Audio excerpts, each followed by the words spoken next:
y'all, I have got this. I've been heating this iron skillet up. This is a number 10 cast iron skillet. And I'm gonna make some cornbread. We've got our greens going over here with our ham hock in it.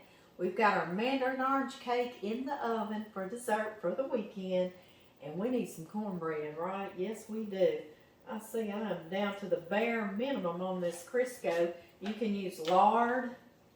You could use oil if you want to. I should have. I used to use oil all the time. So whichever you want to use, you're going to need about a 1/4 cup of it. And I'm going to eke that out of there. Yes, I am. I'm going to make it work. And to that, I also like to add a little bit of bacon grease. It gives a real nice flavor. Get out of here. I keep it in my refrigerator so it's good and cold. I'm going to put a couple of teaspoons. And if you don't have any that you've cooked bacon and drained in here, keep in your refrigerator. See how it's got the bottom real good stuff, right? Then you can buy in the store Bacon Up. It's by the Crisco and the olive oil and things like that. And you'll open it and then it will go in the refrigerator as well. So I was just showing you if you can't. And they've even got the good part at the bottom too. I see it there. Do y'all see that? Y'all saw that too, didn't you? So anyway, I was just showing y'all that. So there are options. I love that. Y'all told me about the Bacon Up and I just had a fit. Because we'll cook bacon, just have bacon grease. But John and I both use it a lot. Yes, we do. I'm just going to get this melted. And not real hot just yet because I'm going to put that oil in my cornbread. And then we'll heat it up good and hot. I'll let it come up on the sides, kind of paint it on the sides. So it'll be non-stick, hopefully. Prayers, crossing fingers, right? Yes. Okay, there we go. All right, to this I need to start with 2 cups of yellow cornmeal. I learned how to make cornbread from my mama, and she had no measurements. She would just pour into the bowl, and I had to try to figure out how much that was. That was hard. And I need about a cup of all-purpose flour. And let's see, into that now I'm going to put 1 teaspoon of baking soda. You can cut this recipe in half. I do a lot of times for John and me, and put it in one of those little number 8 cast iron skillets. And I call it cornbread for 2. And I love to kind of do that with it, break it up because it's always clumpy. And then we're going to add 2 teaspoons of salt in here. And now 2 tablespoons of baking powder. So we have soda, so you know buttermilk's going in there, right? And then the baking powder also will help it rise. 2 tablespoons, that's a lot, isn't it? I know. My grandmother would use just a serving spoon and she would dump over in there. My mama, Ray, that's just how you learn to cook. You had no cookbooks. You just had to remember it, right? Okay, now I'm going to set this to the side just a moment because we need some wet ingredients. We're going to start with 2 cups of buttermilk. This is a 2-cup measurer, okay? I know that's hard to tell from the camera, isn't it? Or on the camera. And then I'm going to need 1 cup of milk. Just sweet milk.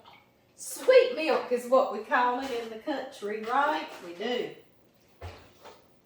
As a kid, I thought, oh, sweet milk. I got all excited. I thought some sugar was in it, right? And now I've got 2 eggs. 2 fresh eggs. Came out of the coop this morning. And I just did that to make sure I got no shells in there. And now I'm going to need me a whisk and stir this up. Now, while I'm stirring, first let me put some of that oil This is kind of warm, so I'm just showing y'all how I'm leaving a good bit of that oil in there too, okay? Crisco, bacon grease, whatever, that fat, right? Now I turn my fire back on there because I want to get that pan heated up.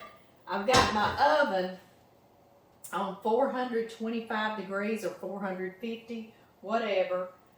Just really hot, but I like to get this hot too, so when I pour this in there, it just sears in there and makes that crusty crust. Pan's starting to smoke. I believe it's hot enough, don't y'all? Okay.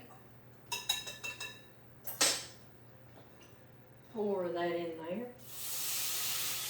Y'all hear that? Oh, that's crispy goodness. Yes, it is.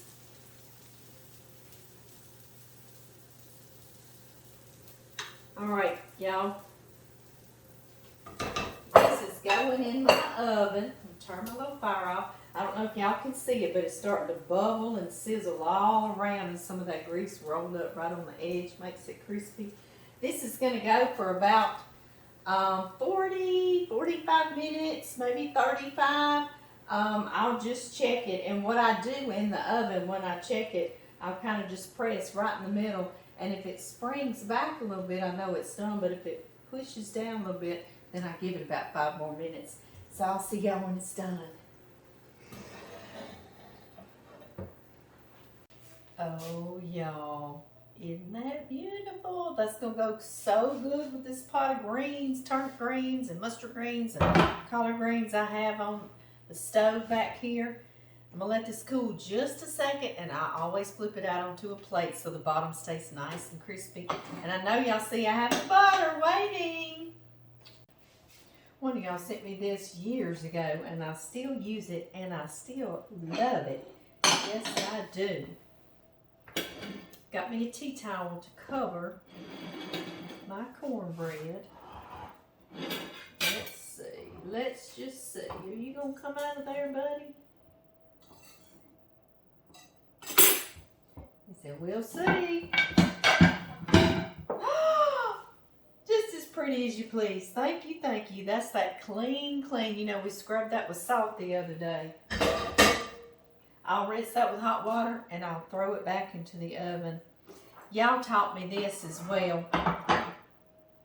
Take a knife and slide it under your cornbread, and it keeps it lifted so the bottom won't get soggy either. And now, until I get us served, I'll just keep this on and keep it toasty warm. I'll see y'all next time. I hope y'all have a wonderful evening. I'm going to get some greens in a bowl and a hot buttered piece of cornbread and serve John. I'll see y'all soon. Bye-bye.